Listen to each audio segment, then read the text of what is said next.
आपल्याशी संवाद साधावा आणि आपल्या माध्यमाने मतदार, उमेदवार, राजकीय पक्ष व इतर सर्व संबंधितांपर्यंत हा संदेश पोहोचण्यासाठी आज आम्ही राज्य निवडणूक आयोगामार्फत ही पत्रकार परिषद आयोजित केलेली आहे।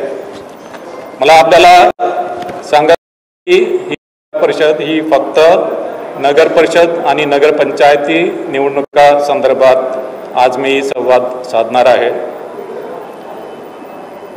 राज्यामधल्या ज्या निवडणुकीस पात्र असलेल्या 246 नगर परिषदा आणि 42 नगरपंचायतीच्या सार्वत्रिक निवडणुका राज्य निवडणूक आयोगामार्फत घेण्यात येणार आहे आणि यामधून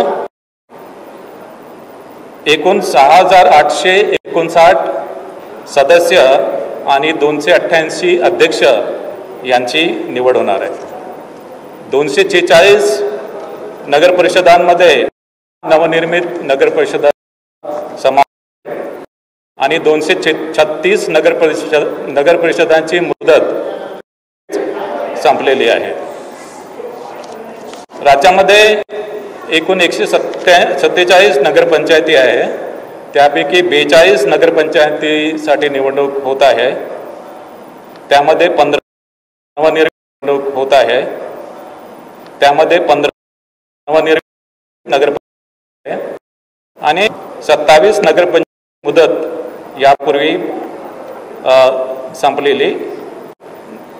संपलेली आहे आणि उर्वरित 105 नगरपंचायतीची मुदत यापूर्वी समाप्त झालेली नाही।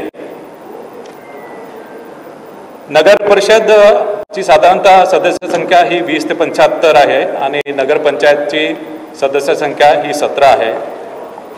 नगर परिषदेची निवडणूक ही बहुसदस्यीय पद्धतीप्रमाणे आहे आणि साधारणतः एका प्रभागामध्ये सर्वसाधारणपणे 2 जागा नगर परिषदेमध्ये असतात, पण नगर परिषदच्या सदस्य संख्येचा आकडा विषम जर असेल तर मध्ये एका प्रभागामध्ये 3 जागा असतात, म्हणजे साधारणतः मतदारांना 2 ते 3 सदस्यांसाठी वोटिंग करावं लागेल। याशिवाय नगर परिषदेचा एक अध्यक्ष आहे, यासाठी सुद्धा मतदान करावं। नगरपंचायतमध्ये आपल्याला माहीत आहे की फक्त एक सदस्य असतो आणि एक अध्यक्ष, त्याच्यामुळे तिथे मतदारांना नगरपंचायतीसाठी 2 मतं द्यावे लागते।